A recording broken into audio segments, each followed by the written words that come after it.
A gente vai falar agora sobre a endometriose. Primeiro porque a gente está no Março Amarelo, que é um mês de campanha de alerta sobre a endometriose. A gente quer saber um pouquinho sobre os mitos e sobre as verdades. A gente tem a informação de que 1 a cada 10 mulheres em idade fértil pode ter endometriose. Mais de 6 milhões de brasileiras sofrem com os sintomas da doença. E para conversar com a gente, esclarecer um pouco a situação, trazer um pouco de luz aí, a gente convidou a ginecologista do Centro de Medicina Fetal, CEMEF, a doutora Jordana Diniz. Olá, doutora Jordana, boa tarde, muito obrigada por sua participação.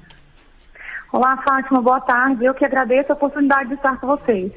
Então, doutora Jordana, eu vi que a endometriose tem um diagnóstico um pouco difícil, né? Não é uma coisa clara que o profissional de imediato já faça esse diagnóstico. Eu queria que a gente começasse explicando para a nossa ouvinte o que é e quais são os principais sintomas.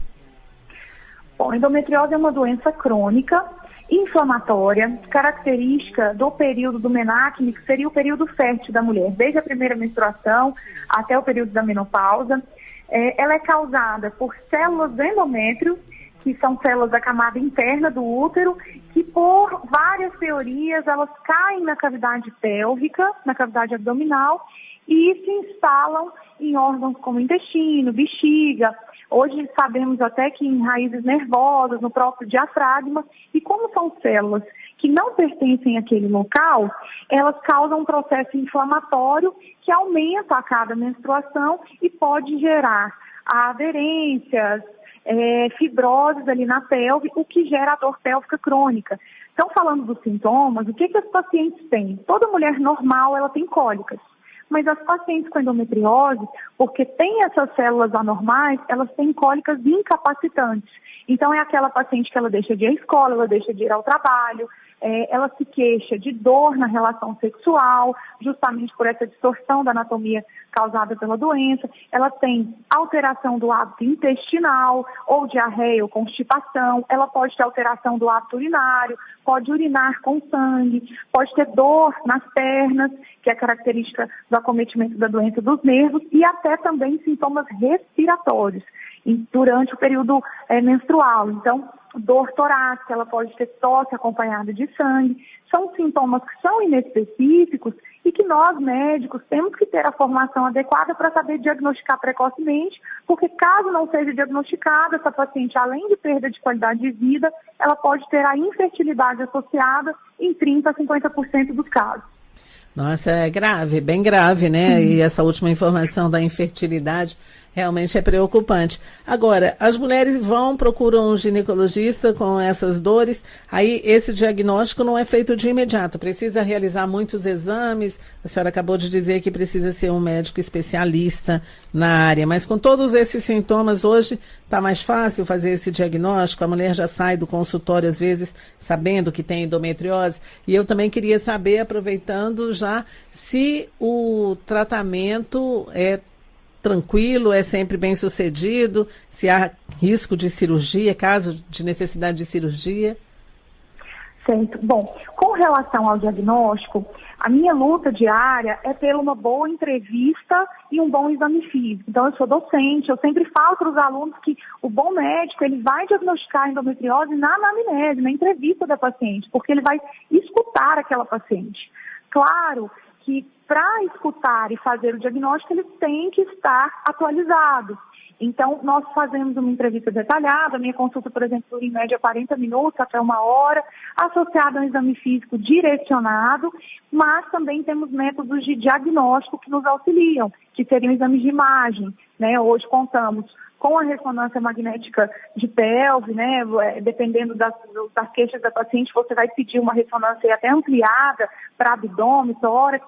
Também a ultrassom transvaginal com preparo intestinal, é um outro método que nos auxilia bastante. E usando todo esse arsenal nosso, tanto de estudo, de entrevista, associado aos métodos de imagem, nós conseguimos fazer um diagnóstico preciso. A partir desse diagnóstico, eu vou traçar a minha estratégia para o tratamento de cada paciente, que tem que ser individualizado. Então, você me perguntou sobre cirurgia, sobre tratamento. O tratamento sempre, num primeiro momento, nós devemos ter uma tentativa de tratamento clínico.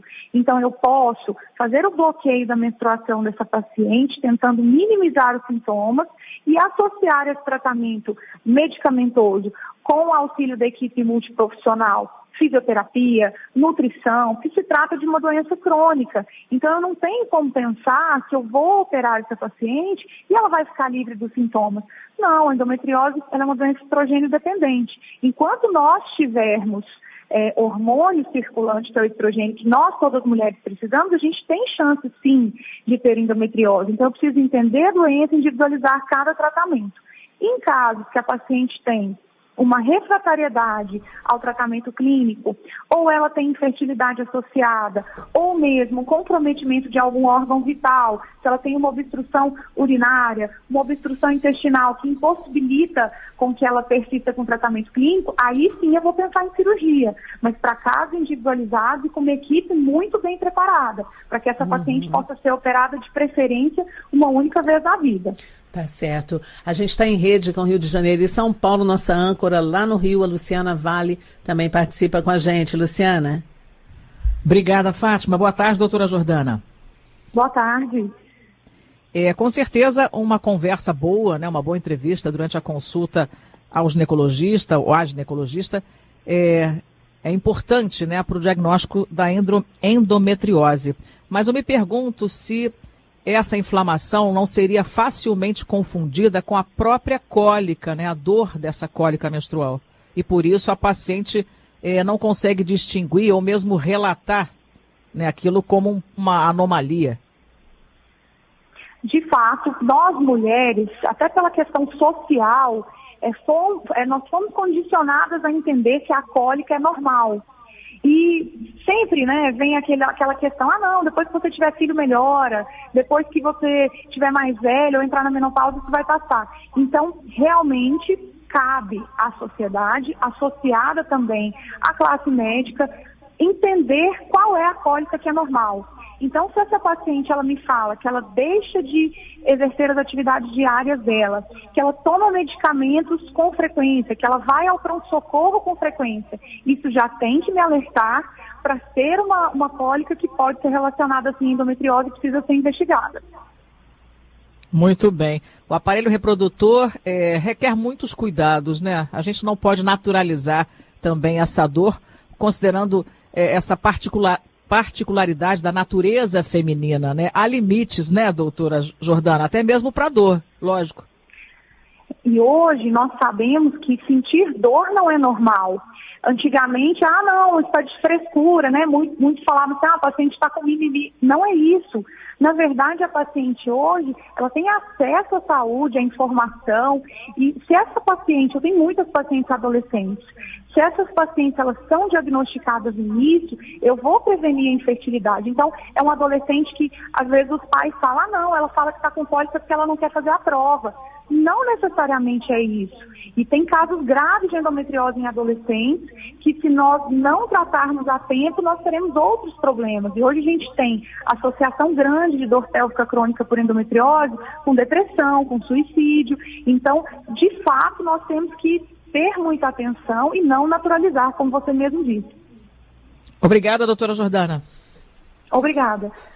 Doutora Jordana, foram ótimos os seus esclarecimentos, a gente ficou bem feliz em poder entender um pouco mais. Só uma dúvida que surgiu aqui de uma ouvinte, a Mônica, ela quer saber se a partir da menopausa, com base na sua informação aí do período fértil, né, que causa a doença, que causa esses sintomas, a partir da menopausa não há mais risco de endometriose.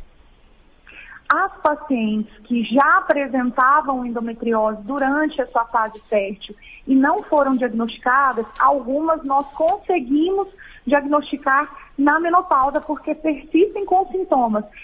São casos muito menos relevantes, muito menos incidentes, mas de fato não existem relatos na literatura hoje de início da endometriose, do surgimento de endometriose no pós-menopausa, justamente porque é uma doença estrogênio dependente e quando nós mulheres entramos na menopausa, nós entramos por falência ovariana. Então o ovário ele para de produzir o hormônio que é o estrogênio, por isso muito menos chances de termos o desenvolvimento da endometriose.